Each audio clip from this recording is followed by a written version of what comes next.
அன்பு உறவுகளுக்கு வணக்கம். ஜப்பான் தேசத்துல மீன் வளர்ப்புல ஒரு புதுமையை கண்டுபிடித்திருக்கிறார்களாம்.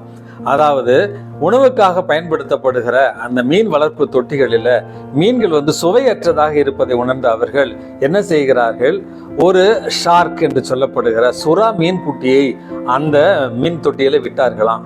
காரணம், இந்த சுறா மீன் மற்ற மீன்களை துரத்த ஆரம்பித்த உடனேயே அங்க இருக்கிற அந்த மற்ற மீன்கள் உயிருக்கு பயந்து ஓடி ஓடி ஓடி அவைகள் உடல் அளவில் நல்ல முறையில் வளர்ந்தனவா.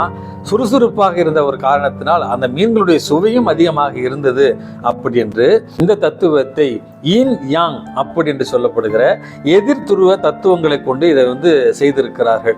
இந்த கருத்தை கூறுவதற்கான காரணம், இந்த செயல் சரியா தவறா என்று விவாதிப்பதற்காக அல்ல, மாறாக நம்முடைய வாழ்க்கையில நமக்கு எதிர்மறையான சிந்தனைகளை ஊட்டுபவர்கள், நம்மை பற்றி குறை கூறுபவர்கள், நமக்கு எப்பொழுதுமே தொந்தரவு கொடுப்பவர்கள் இருப்பது ஒரு வகையில நல்லது என்பதை புரிந்து கொள்வதற்காக தான். நம்முடைய வாழ்க்கையில நமக்கு தொந்தரவு கொடுத்து கொண்டிருப்பவர்கள், வேதனை கொடுப்பவர்கள், தவறாக விமர்சிப்பவர்கள் ஒரு வகையில நல்லதுதான்.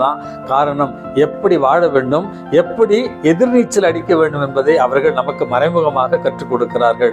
ஆகவே வாழ்க்கை என்பது போராட்ட களங்கள் மாறலாம், ஆனா போர்கள் எப்பொழுதுமே மாயாது. ஆகவே வாழ்க்கையை எதிர்கொள்வோம், மகிழ்ச்சியோடு வாழ்வோம். இந்த நாள் உங்களுக்கு இனிய நாளாகட்டும். வணக்கம்.